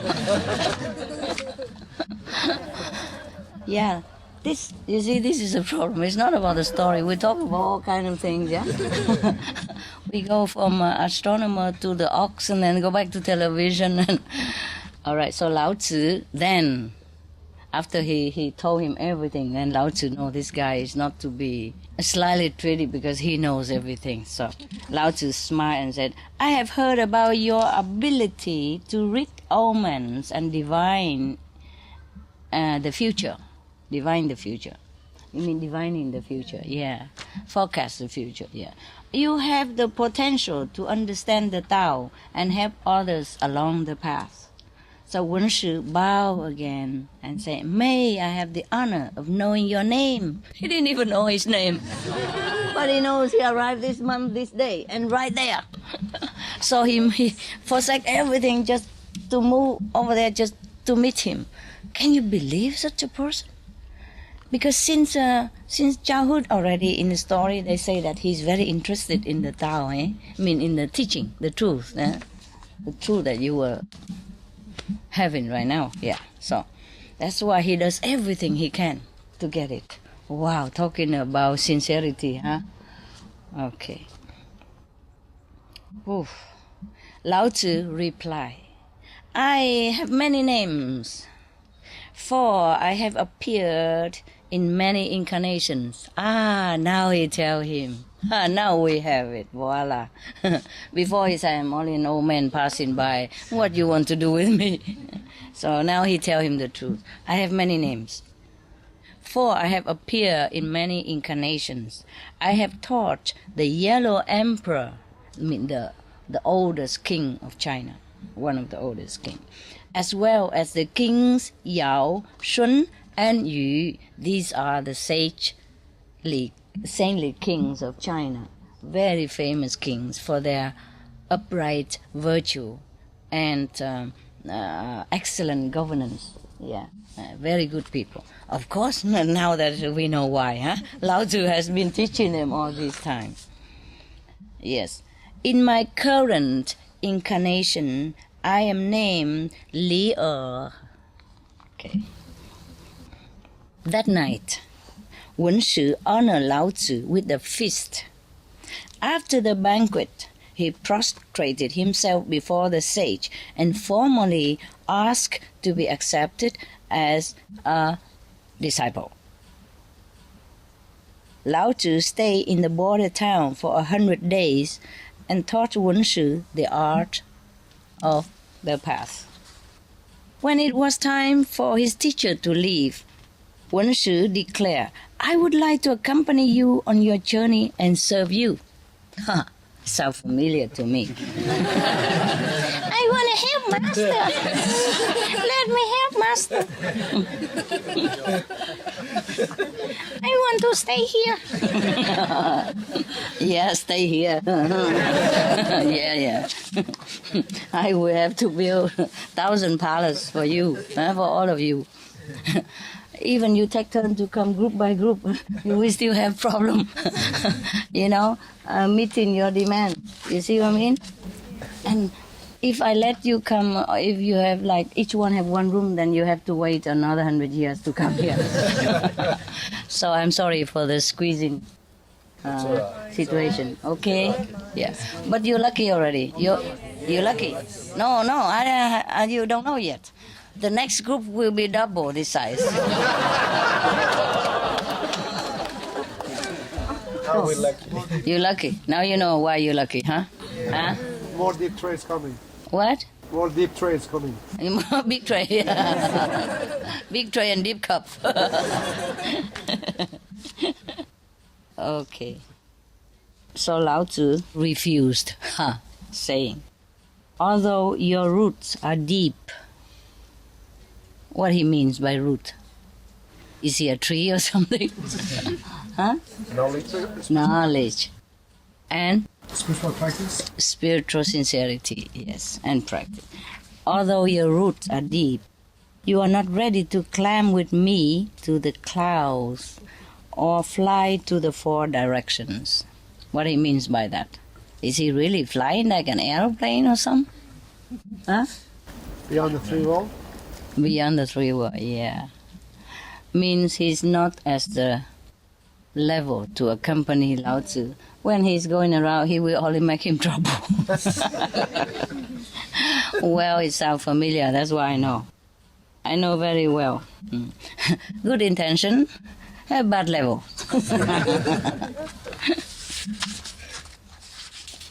Now, you, he continued, talking to Wenshi, you have a good understanding of the teachings, but you are still lacking in experience.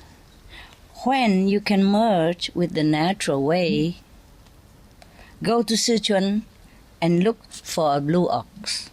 You know what the blue ox mean by now, right? I hope he didn't change into red color by that time. Confuse the guy.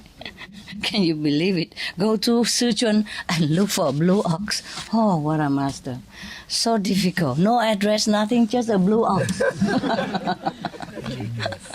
Nowadays we have address. We have postcode. Postal code. Still cannot find. We have car and everything, GPS even. And difficult to find a place. Can you imagine? Go to Sichuan. It's a big city, you know? Big province. Look for a blue ox. Now, you cannot say I'm strict anymore. You know that. If I tell you, go to France or go to England and look for a red horse. It would be similar, right? Wow, what kind of master? So strict like this. It looks like he doesn't want him to come.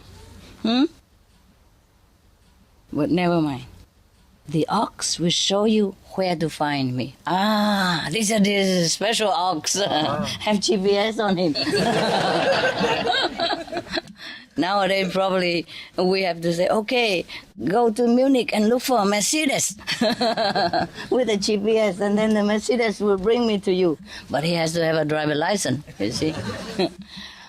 In those times it's easier. You don't need to have a license to ride an ox. So easy. Okay. He then dictated a book of 5,000 words to his student. This book was the Tao Te Ching. Yeah, because in the other story, it says that this officer wanted to keep Lao Tzu longer or to follow him, but Lao Tzu don't want. So he said, okay, then please, at least before you go, write me something. Yeah, so he wrote this book for him. Yes. Almost like force, you know. Like, if you want to go free, then give me something. Like here, give me a cup or a tray. At least her master is not here, but her shoes are around, or her table is here, you know. Something is here, right? A DVD, a television. Okay. So Wenshi built a tower at Hanku Pass, and devoted himself to practicing what he had learned from Lao Tzu. One day, he looked at the sky and saw bands of multicolored clouds circling the North Star.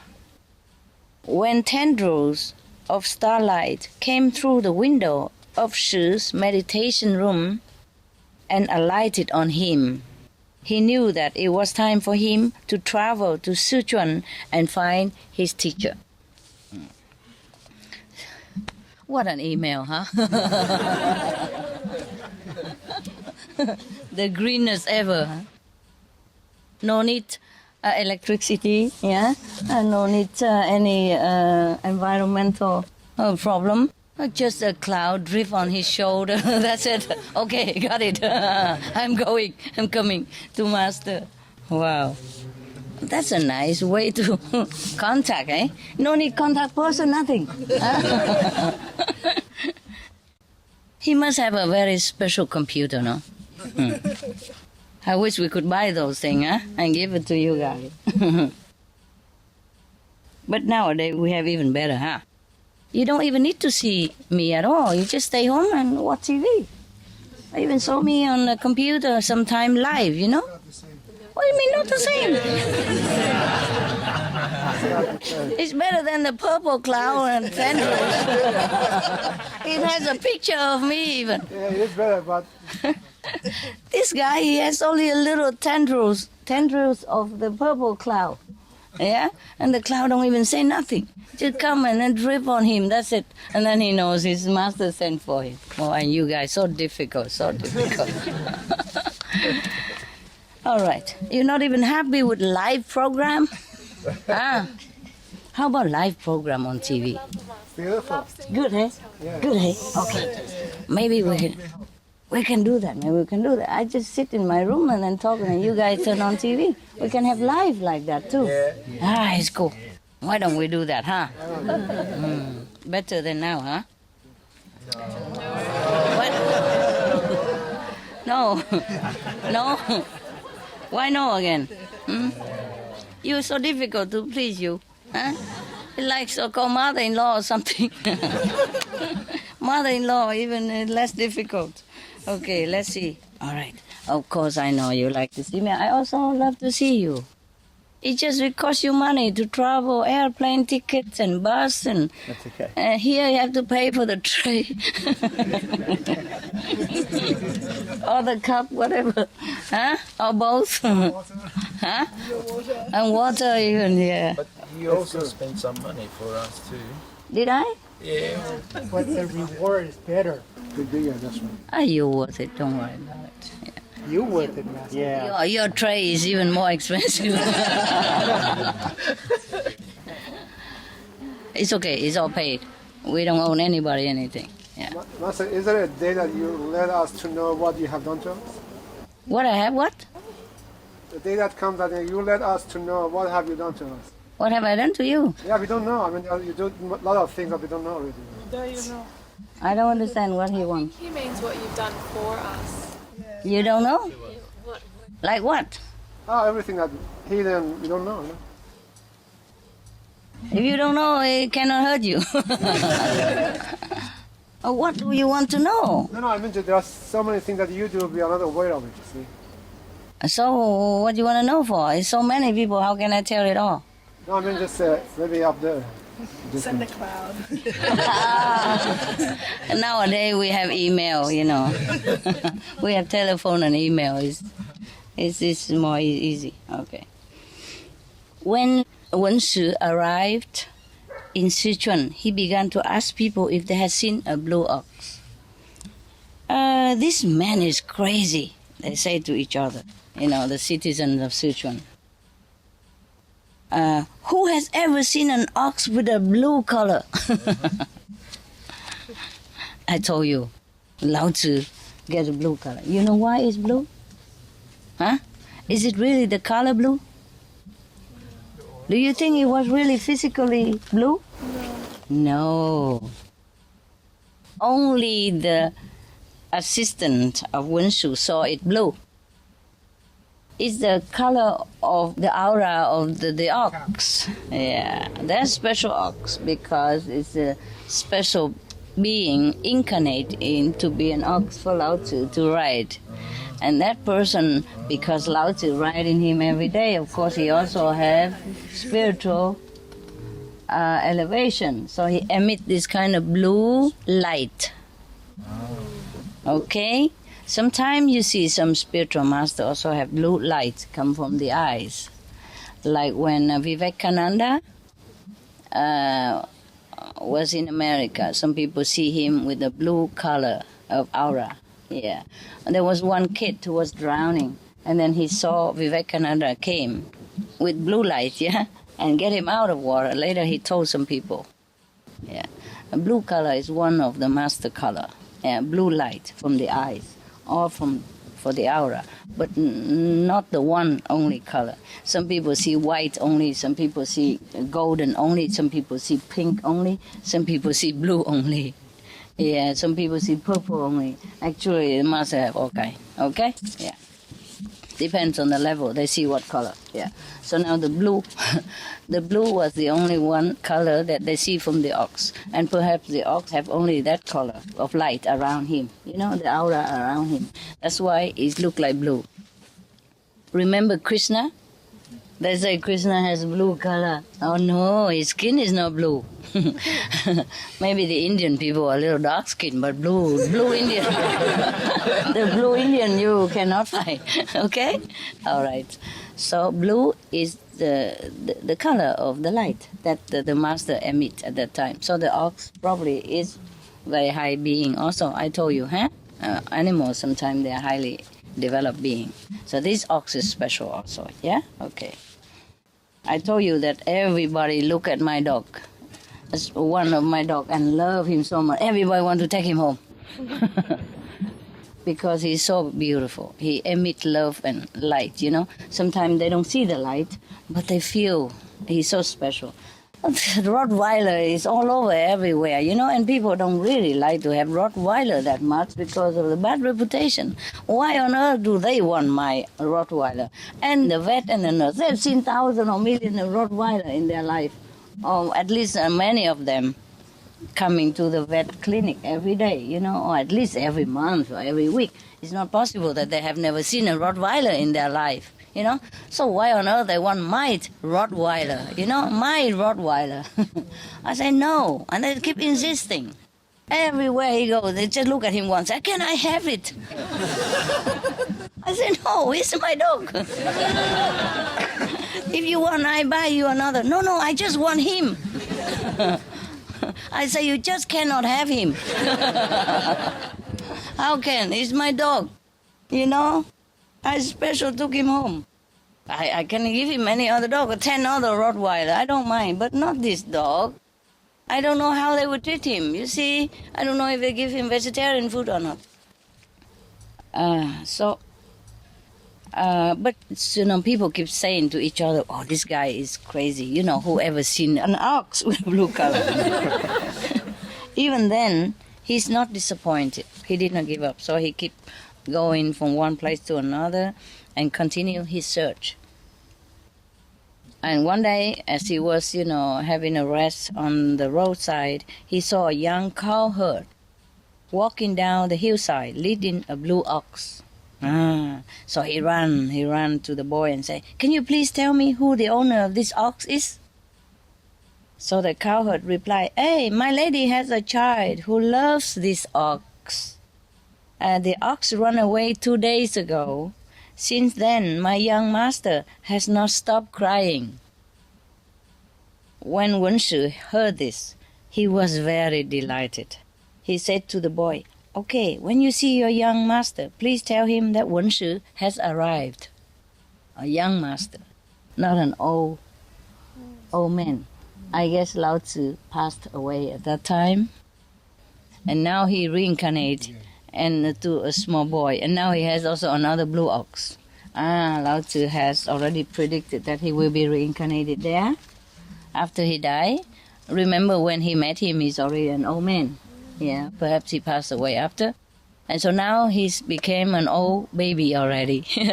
But Wenshi knows that's his master. He said, "When you see your young master," boy, please tell him I arrived already. Wenshi has arrived. So the cowherd took the ox to his master and said, "Wenshi asked me to tell you that he has arrived." The child jumped up, clapped his hands, and said, "He is finally here. Invite him in at once." Oh, even little child know already. This kind of mystery, nobody believe it, huh? It's okay. You believe, right? Yeah, this kind of thing. So when Wenshi stepped into the mansion, the child was transformed into Lao Tzu. Thousands of rays of golden light emanated from his body, and purple aura glowed around his head. A canopy emerged from the ground, and inside the pavilion was a seat surrounded by lotus flowers. Probably nobody else saw it like that. Probably only his disciple Wenshi saw it. See what I mean? Yeah. Because he see it in a different dimension. Yeah? He don't see the child there. He saw a real form of his teacher. Yeah. So the old man, Lao Tzu, walked to the chair, sat down, and said to Wenshi, "When I left you, you were but a novice? Student? Yeah, a novice, a young student. Yeah. You were but a novice who aspired to cultivate the Tao. Today, I see a man with an air of an immortal." Immortal, well, I mean the one who never die. One who already transcends life and death. Doesn't mean that he won't die. Otherwise, we would have found him right now. And I don't have to come here. Otherwise, Lao Tzu would not have been reincarnated and become another child. You see what I mean?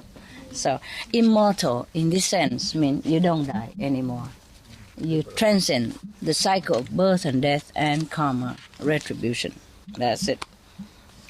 Some people don't understand. They think, okay, we go then find the elixir in the Himalaya, something, and become immortal. Since time immemorial, always the kings go around, tell people go around and find the elixir of immortality for me. How? Even if you live long, your teeth will come out and everything is different. You can't have plastic surgery forever.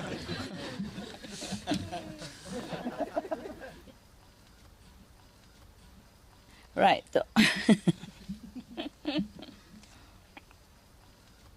He continued, your spirit has journeyed to the purple chamber of the celestial palace.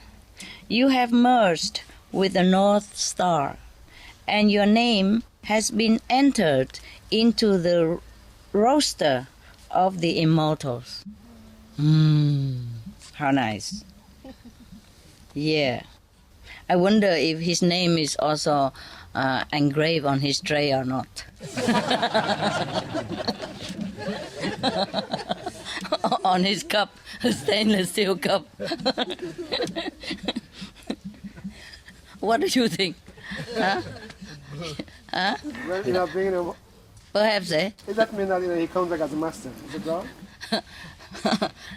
Yeah, could be. Could be that he has reached already the 5th level. Yeah. So, I'm asking you about the name, whether it's engraved in the cups or not, and you're talking nonsense. You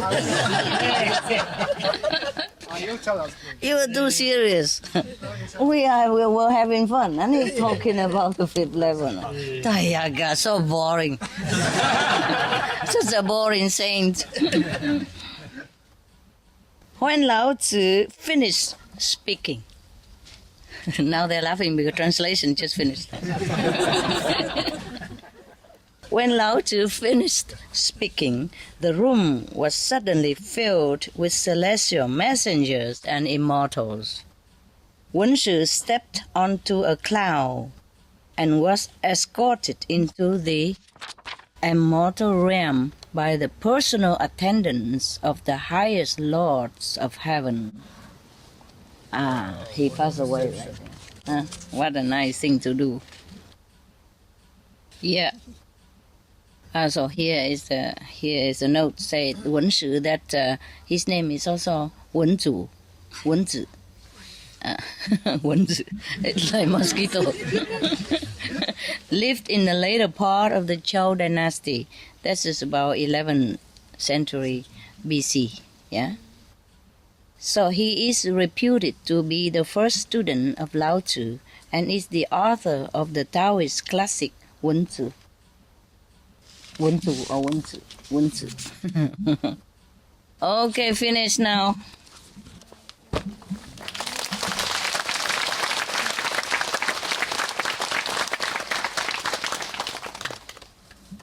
At that time, he probably had a grand vision, that he's going up to the sky, escorted by the attendant of the highest realm. So he reached the 5th level then. Now you happy? Huh?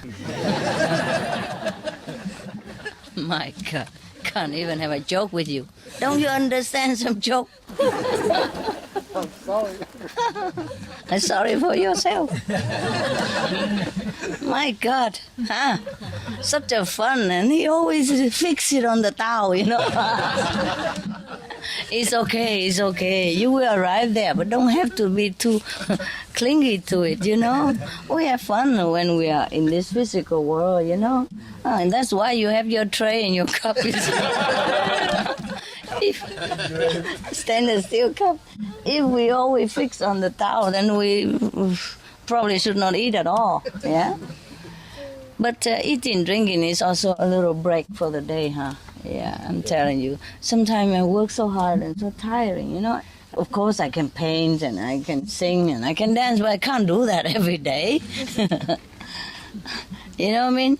So if, okay, go and have a little soup or a little bread or something, it's a kind of a change, yeah? Yeah, it's also very pleasant for the mind not to feel too burdened, And then he continued the marathon afterwards. Okay, so you enjoy the food, all right? Yeah, and if you want to be breatharian, you're also welcome. You just do it yourself. Because what you don't eat, the next person will eat it. You pay more? No, no need.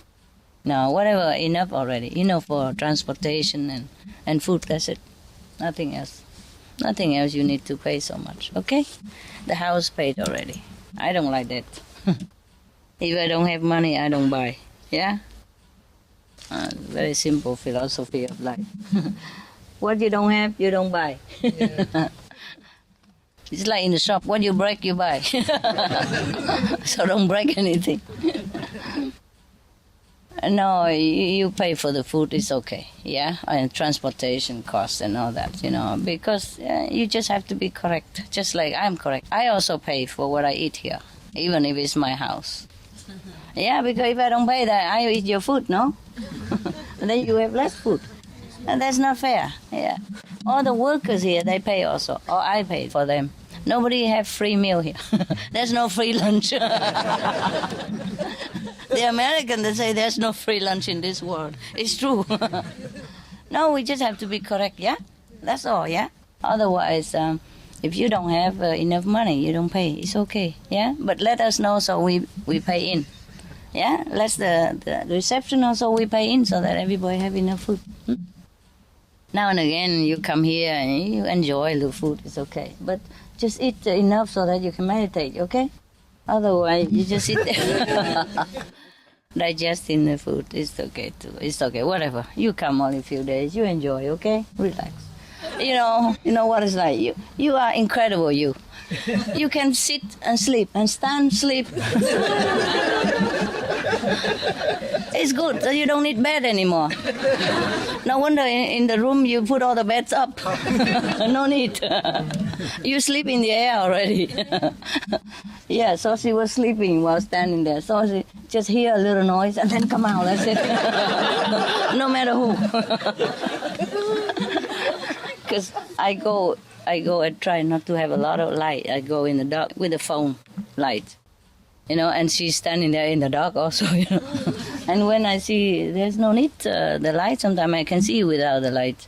So I don't need, and she don't have the light because what for standing there not with the flashlight, The people, they should stop, they don't stop. And when they should stop, they don't stop. And when I'm coming to see you, they stop me all the time. Oh, yeah, my goodness. Or flashing light in front of my face so that they can see you. I can see me, Yeah, some people don't see me, so go grab me and stop me. Oh, they're okay. And then some other, see me coming out and notice me, flash the light in front of my face, like so that he can see me, Not on the road, but to see me. I say, on the road, man, not on me. Just blind me like that. I can't even see the road anymore. Normally, without his help, I could walk around. When you used to with the, just a starlight or city light, simple light, you can see it. Because the white pepper, you can see it. I did not need the light sometime, I don't need it. I can walk like this. And then he helped me. He shined the light right in front of my eyes. Then I'm blind, I can't even see nothing. And it happened a lot of times. That's why I say, please don't help me. I'm used to being alone, okay? Just leave me alone, just stand there, okay? Don't do anything, please. If I ask them, please do it. If I don't, please no need. Yeah, it's incredible. The Hufa is really incredible. You just stand there, okay? Like the palace guard. They don't move. Yeah? Even if you tickle them, they don't move. So if you are Hufa, just be like that for me, please. Everything else, I take care. Remember you say, Master, take care of everything.